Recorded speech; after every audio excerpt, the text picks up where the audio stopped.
OK, let's get straight into it and talk Liverpool then, because they are winning games, even if they are winning ugly. At the moment, Paul, are there any concerns around that team? Yeah. They are winning ugly, but sooner or later that will come to an end. You can't keep on playing like that and keep on getting away with it. But when you do win the league, or if they go on and win the league, you probably play well 10 times a season.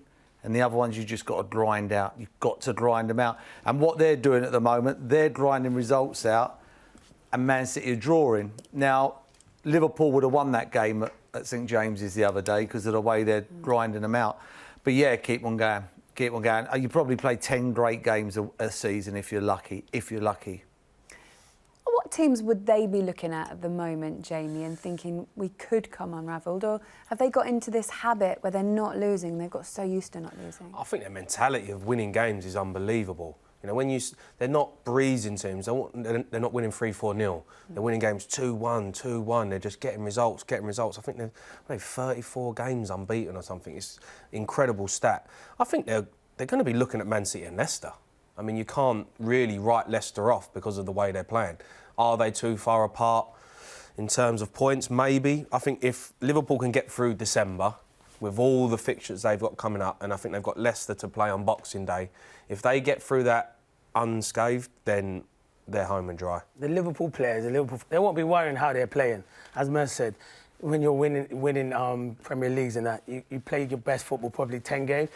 Other than that, you don't care how you win ugly. I watched them at Crystal Palace a few weeks ago. Palace were the better team, and yeah, Wilfried Zaha should have equalised at the end, but they're winning ugly at the moment. So everyone says, will it click? It doesn't have to click. They're way ahead at the moment, like 8 points ahead of Leicester at the moment, who are their nearest challengers, and no one ain't talking about Leicester being title challengers. So at the moment, I think it's Liverpool's to lose.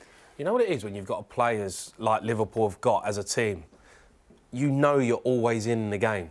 Whether you're 1-0 down, 2-1 up, you know, when it comes to that final 10 minutes and them last moments, you know that you've got the team, the mentality and the players that you're going to win.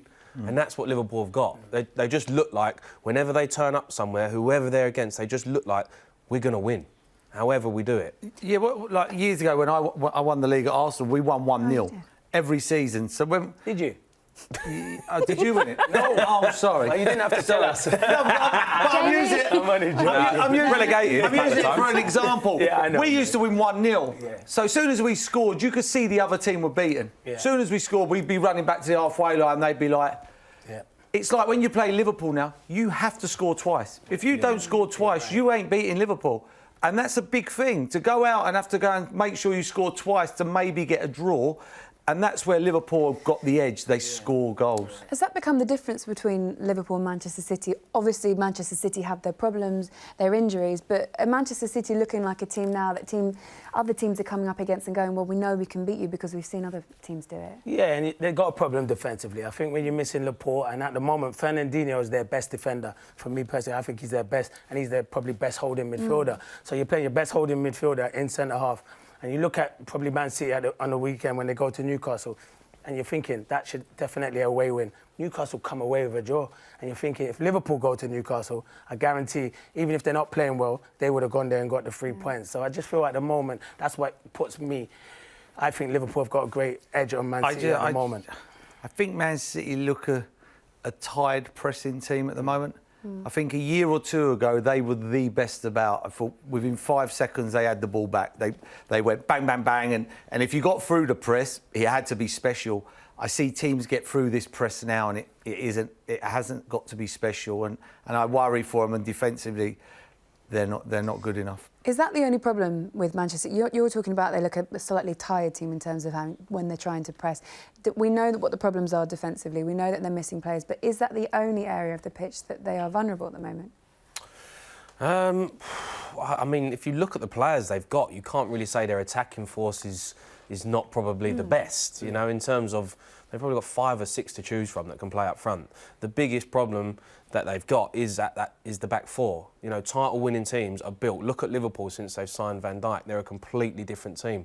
I don't think Man City they haven't replaced Company. And as soon as they lost him, I said at the start of the season they have to bring someone in that's going to be in and around that type of player, and A they leader didn't. as well. A leader, not on and off the pitch, because it's how you bring a club up in terms of when results ain't going your way or when it's tough in the last 5-10 minutes. That leader will either produce something for you or lift the team up so someone else does.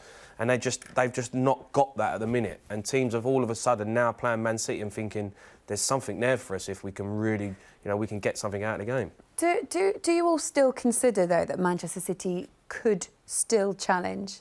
Or is there No, they anybody here don't. that thinks they can? I don't know. You can never write off Man City. I don't wouldn't think you write can them ever off, write but them off. I knew last season they were capable of winning 14, 15 games on the trot, like they did. It didn't shock me. I mean, it was phenomenal what they did, but it wasn't a shock because I thought they were that good. I look at them now, and I don't know if a half of the back of their mind, I don't know if it's unconsciously or consciously, they're sort of targeting the Champions League. Yeah. I see it when I watch them now.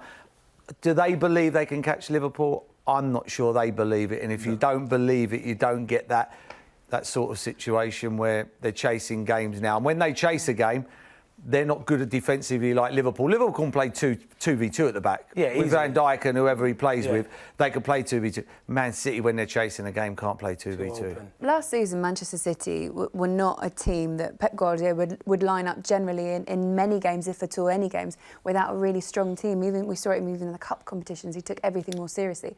Are we going to start, because of the position they're in at the league and because of the importance that they place on the Champions League, are we going to start seeing Pep Guardiola focus more on that then and rest players elsewhere? I don't think he'll do weak. Not in the Premier League. He'll still feel like he's got to have that mentality and set his players up that they can go and still catch Liverpool. I don't think they will catch Liverpool because I think Liverpool are a much different team from the team last season. I think they're defensively more stronger. Even though people are saying they're conceding a lot more goals, Liverpool, I still believe with Van Dijk there, they're so strong. And going forward, attackingly with Mane, players like Firmino, they look like they can score at will. But I don't think Pep will make a lot of changes. He can't. If you look at him defensively, what changes can you make to the team? For how great a team they are, and they are, let's be honest, they are a great team. He's had his injuries just at the wrong time. Aguero's just got injured. Laporte, you could not afford to miss Laporte. No. They're two big football players for them. Then all of a sudden you have to take Fernandinho out the midfield, who, and it all starts from the front. I mean, no Aguero, he's probably one of the best Premier League players, centre forwards of all time. So they've been unfortunate. I'd like to see Liverpool, if Van Dijk got injured for 3 months, like Laporte's got injured or longer, and then take out a Mane or Salah. Yeah. For a while, but they've been quite fortunate at Liverpool. A lot of their players play a lot of football games. They keep the same team.